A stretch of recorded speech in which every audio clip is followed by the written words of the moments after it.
Hiện tại, tổng giá trị thương mại hàng hải thường niên của Việt Nam đã tiệm cận ngưỡng 800 tỷ USD. Con số này tương đương gần gấp đôi tổng GDP của cả quốc gia. Nói cách khác, gần như toàn bộ huyết mạch kinh tế của Việt Nam đang phụ thuộc trực tiếp vào các tuyến vận tải biển quốc tế. Nếu xảy ra một cuộc khủng hoảng địa chính trị đủ lớn khiến các tuyến hàng hải này bị phong tỏa chỉ trong vòng 1 tuần, nền kinh tế Việt Nam sẽ phải hứng chịu cú sốc chuỗi cung ứng trị giá hàng tỷ USD, đồng thời tác động lập tức đến đời sống của hàng chục triệu người dân. Tuy nhiên, tồn tại một nghịch lý chiến lược rất lớn giữa quy mô kinh tế biển và năng lực hải quân bảo vệ nó. Việt Nam sở hữu đường bờ biển dài hơn 3.260 km, nhưng phần lớn lực lượng hải quân hiện nay vẫn chủ yếu bị giới hạn trong môi trường tác chiến ven bờ và vùng biển nông. Nói cách khác, Việt Nam đã xây dựng thành công một nền kinh tế biển khổng lồ, nhưng sự sống còn của nền kinh tế ấy lại phụ thuộc vào các vùng đại dương xa bờ mà hạm đội hiện tại chưa đủ khả năng kiểm soát an toàn. Xương sống của lực lượng tàu mặt nước Việt Nam hiện nay là lớp khinh hạm Gepard 3.9. Đây là dòng chiến hạm có năng lực đáng kể, tuy nhiên lượng giãn nước chỉ vào khoảng hơn 2.000 tấn, vẫn thuộc nhóm tàu chiến hạng nhẹ trong tiêu chuẩn tác chiến hải quân hiện đại. Việc đưa một chiến hạm cỡ nhỏ hoạt động dài ngày ngoài đại dương là một bài toán vật lý cực kỳ khó khăn. Điều đó giống như việc sử dụng một chiếc xe đô thị cỡ nhỏ để di chuyển liên tục trên địa hình off-road khắc nghiệt.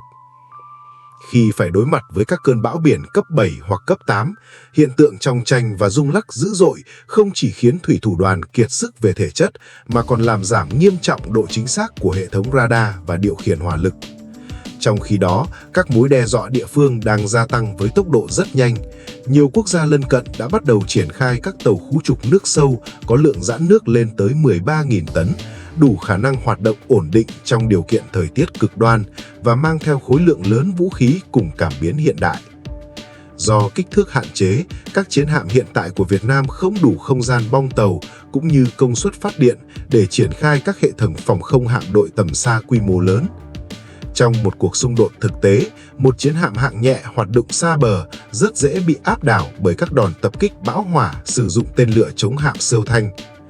Việc sử dụng hạm đội ven bờ để đối đầu với các chiến hạm đại dương cỡ lớn gần như là một bất lợi chiến lược mang tính tất yếu. Để thu hẹp khoảng cách năng lực này, nhiều chuyên gia quân sự cho rằng Việt Nam có thể hướng đến một giải pháp cụ thể, lớp khinh hạm Project 22356 do Nga thiết kế. Với lượng giãn nước khoảng 4.000 tấn, lớp tàu này sở hữu kích thước và độ ổn định đủ lớn để hoạt động hiệu quả trong môi trường biển động mạnh. Điểm đặc biệt của Project 22356 nằm ở khả năng kết hợp radar điều khiển hỏa lực hiện đại cùng các tổ hợp tên lửa siêu thanh, tạo nên một vòm phòng thủ với bán kính khoảng 120 km, bao phủ toàn bộ biên đội tàu chiến.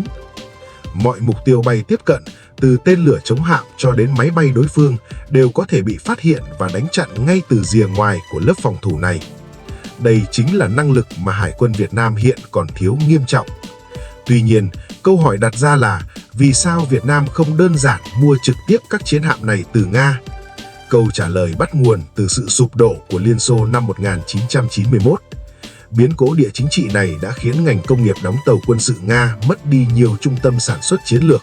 đặc biệt là nhà máy đóng tàu Mykolaiv, hiện thuộc Ukraine ngày nay.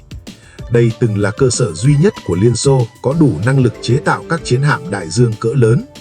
Sau khi mất Mykolaiv, năng lực đóng tàu mặt nước hạng nhẹ của Nga suy giảm đáng kể. Điều này khiến thời gian chờ đóng mới các khinh hạm cỡ lớn hiện nay có thể kéo dài tới gần một thập kỷ. Trong bối cảnh căng thẳng an ninh hàng hải tại châu Á leo thang từng tháng, việc chờ đợi 10 năm rõ ràng là không thể chấp nhận được. Để vượt qua nút thắt chuỗi cung ứng này, Việt Nam được cho là đang hướng tới một phương án báo động hơn, mua bản quyền thiết kế, thuê chuyên gia Nga giám sát kỹ thuật và tiến hành đóng chiến hạm ngay trong nước. Việt Nam hiện đã có nền tảng đáng kể cho bước chuyển đổi này. Các cơ sở như nhà máy Ba Son hay Hồng Hà từng tham gia sản xuất thành công tàu tên lửa tấn công nhanh thông qua các chương trình chuyển giao công nghệ trước đây. Mục tiêu dài hạn không chỉ dừng ở việc đóng một vài khinh hạm 4.000 tấn, mà còn là nội địa hóa tới khoảng 60% chuỗi công nghiệp quốc phòng hải quân. Nếu thành công, các chiến hạm tương lai của Việt Nam sẽ không còn phụ thuộc hoàn toàn vào hệ thống phòng không mặt đất để được yểm trợ.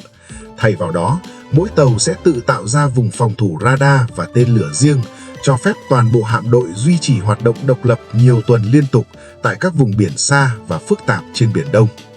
Quan trọng hơn, việc làm chủ công nghệ thiết kế, luyện kim, động cơ và hậu cần cho một thân tàu 4.000 tấn sẽ trở thành bước đệm chiến lược để Việt Nam tiến tới chế tạo các chiến hạm 10.000 tấn trong tương lai. Tháng 5 năm 2024, Việt Nam đã đồng ý tham gia khai thác tuyến đường biển phương Bắc, hành lang hàng hải Bắc Cực giúp rút ngắn khoảng 40% thời gian vận chuyển quốc tế. Tuy nhiên, môi trường khắc nghiệt tại Bắc Cực đòi hỏi các tàu cỡ lớn có kết cấu gia cường chống băng chuyên dụng để chịu được áp lực tại vùng biển vĩ độ cao. Việc phát triển thành công khinh hạm 4.000 tấn ngay từ hôm nay sẽ giúp Việt Nam xây dựng nền tảng công nghiệp đủ mạnh để trong tương lai có thể chế tạo các tàu cỡ lớn hoạt động song hành cùng tàu phá băng trên những tuyến thương mại khắc nghiệt nhất thế giới.